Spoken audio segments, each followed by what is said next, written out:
Hello बच्चों, chemistry भाई MP sir के क्लास में आप लोगों का स्वागत है। आज हम आपको जो है क्लास 11 के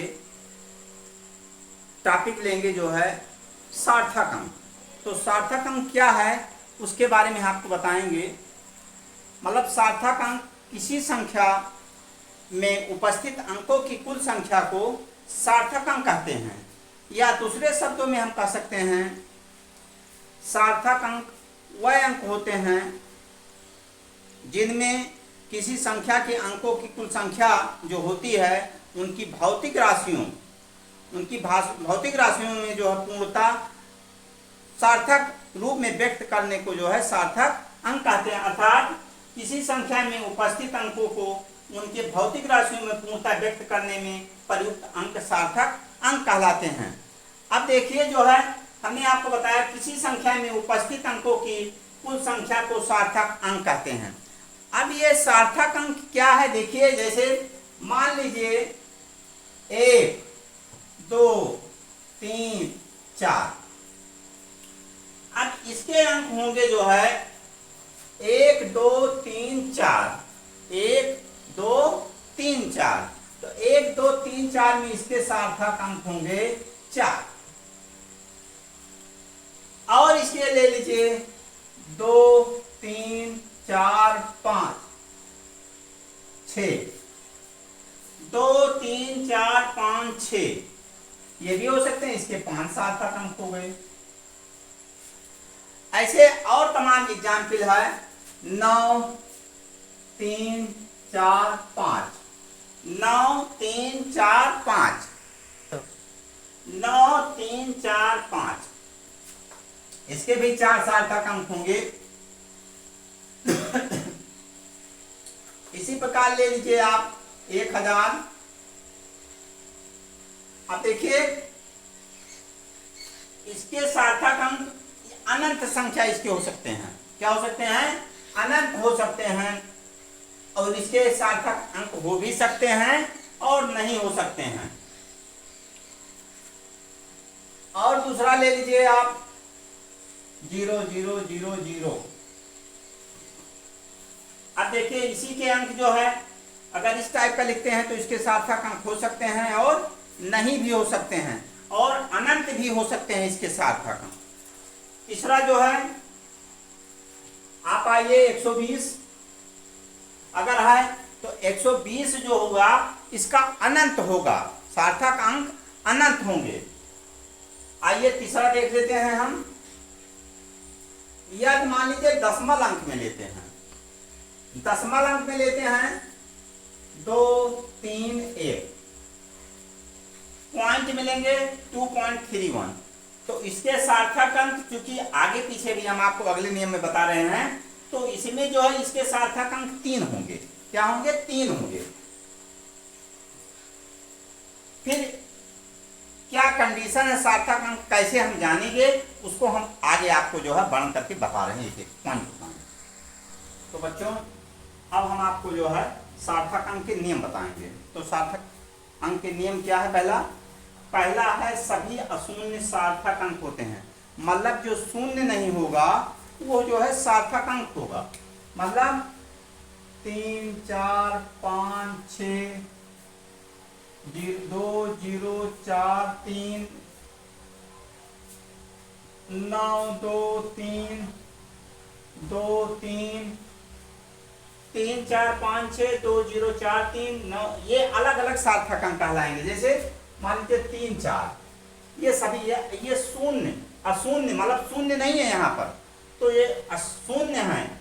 और यहाँ पर जो है ये 2 0 4 3, ये भी सार्थक अंक है। 9 2 3, तो ये 2 0 4 3 ये भी सार्थक अंक है। लेकिन इसको भी आपको नियम नहीं बताए हैं, अभी आगे चल के बताते हैं। इसको प्रतीक्षा की सूची में डालिए। 9 2 3 ये सार्थक अंक है, 2 3 ये सार्थक अंक। मतलब ये पहला नियम फॉलो करता है, ये सभी अशून्य सार्थक अंक होते हैं। तो ये पहला नियम हुआ। अब आइए आप दूसरा नियम, 2 अशून्य अंकों के बीच उपस्थित सभी शून्य सार्थक अंक होते हैं। अब देखिए बेटिंग में जो आपको डाला था जो है एक अंक 2 0 4 3, यहां पर दो अशून्य, दो जीरो, अंकों के बीच उपस्थित सभी शून्य, 02, सपोज मान लीजिए 200। अब दो अशून्य, ये भी अशून्य है, ये भी अशून्य है, तो ये भी अशून्य, ये भी अशून्य, मतलब बीच में जीरो है आपका, जीरो। यहाँ पर लिखा दो अशून्य अंकों के बीच उपस्थित सभी शून्य सार्थक अंक होते हैं। तो जो ये शून्य है, यहाँ पर मान लीजिए 2 0 1 4 3 2 5 0 6 9 2 0 4 3। तो इसके बीच में जो जीरो है, ये भी आपका सार्थक अंक होगा। 2 0 0 2 0, मतलब सॉरी 2 0 0 2, ये भी सार्थक अंक है। 2 0 1 0, ये भी सार्थक अंक है। 3 2 5 0 6, ये भी जो है आपका सार्थक अंक। मतलब सेकंड लॉ यहाँ पर फॉलो होता है, दो अशून्य, मतलब जो शून्य नहीं है उनके बीच में अगर जीरो आता है तो वो भी सार्थक अंक कहलाता है। अब आइए आप तीसरा नियम क्या है फॉलो। यहाँ पर यदि शून्य किसी दशमलव व अंक के मध्य स्थित हो, मतलब शून्य दशमलव के बीच में हो कहीं, या दशमलव के बाईं ओर स्थित हो, बाईं ओर स्थित हो, तो सार्थक अंक नहीं होते हैं। तो अब आइए तीसरा नियम जो है, ये आपका जो हो गया,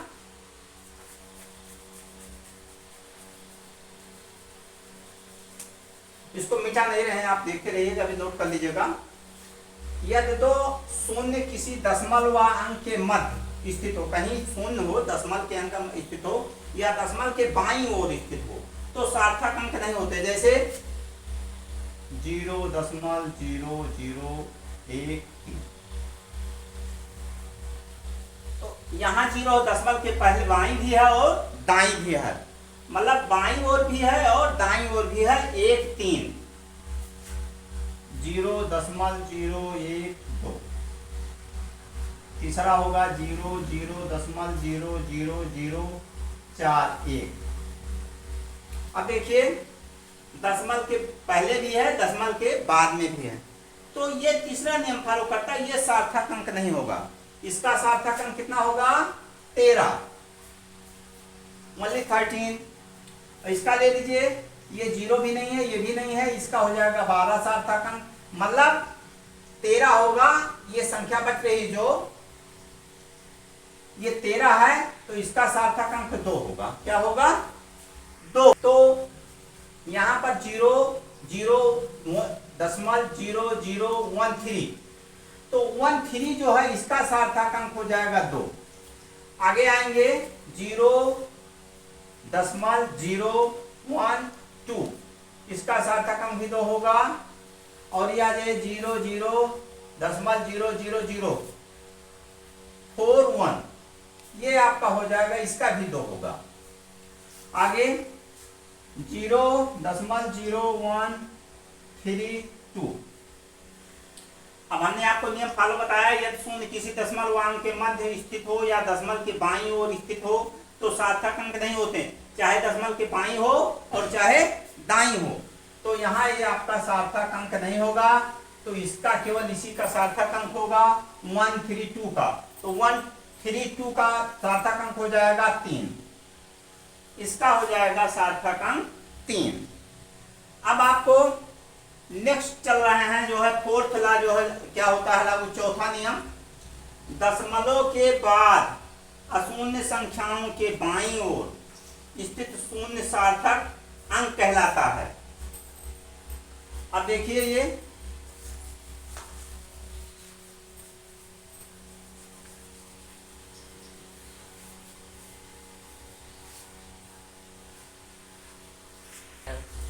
दशमलव के बाद अशून्य संख्या के बाईं ओर स्थित शून्य सार्थक अंक कहलाता है। तो ये देखिए 0 0 0 1 2 3, अभी आपको हमने पढ़ाया है कि ये क्या हो गया 1 2 3, तो इसका सार्थक अंक 3 हो गया। लेकिन दशमलव के बाद अशून्य संख्या के बाईं ओर स्थित शून्य सार्थक अंक कहलाता है। अब ये ले लीजिए 0.0800,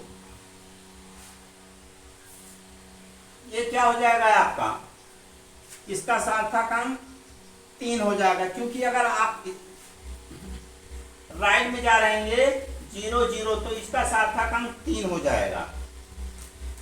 इसी प्रकार अन्य उदाहरण है 0 0, यहां पर लिख दीजिए 1 0 0। अब अगर इधर आप जा रहे हैं तो इसका सार्थक अंक 3 हो जाएगा, तो 0.100, यह 3 हो गया। इसी प्रकार और अन्य उदाहरण आपका दे सकते हैं हम 2.003, 2.123 या 2.1023 या 2010, ये हो जाएगा, क्योंकि यहाँ पर जो है आपका ये जो है यहाँ पर 2003। इसी प्रकार आप 20 20 120, अब इस प्रकार से जो है 2.003, ये आपका सार्थक अंक 4 है। यहाँ पर 2.123, इसका भी सार्थक अंक 4 है। 2.1023, इसका सार्थक अंक 5 है। 20.03, इसका सार्थक अंक 4 है, यहाँ इसका भी 5 है। अब एक अगला आइए जो है, अगला आप आ जाइए 5वां,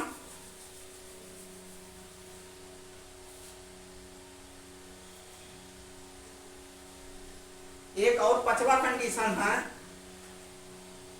कि किसी संख्या के राइट साइड में अगर 0 है तो उसके सार्थक अंक हो सकते हैं या नहीं हो सकते हैं। ये देखिए जो है आपका जो है,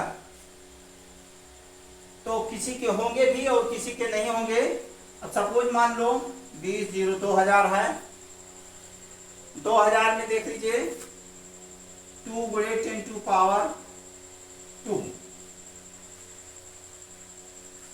ये आ जाएगा 3। तो इसका जो है आपका हो जाएगा सार्थक अंक 2 है। क्या है इसका सार्थक अंक 2 है, और 2.0 × 10⁻³ हो जाएगा, तो इसका सार्थक अंक हो जाएगा 2। और इसी प्रकार 200 × 10⁻³ है, तो इसका हो जाएगा सार्थक अंक 3। तो इस प्रकार से जो है आपके सार्थक अंक क्या है, सार्थक अंक के क्या नियम है, क्या क्या कंडीशन और है इसके जो है, और उदाहरण आपको दिया गया। उदाहरण के बाद कुछ कंडीशनें आपको बताए कि यह सार्थक अंक किस स्थिति में लागू होगा। तो आप लोग जो है इसको जो है नोट कर लीजिए। नोट करने के बाद हम अगले टॉपिक पे जो है आपको आएंगे। ओके बच्चों, टेक केयर।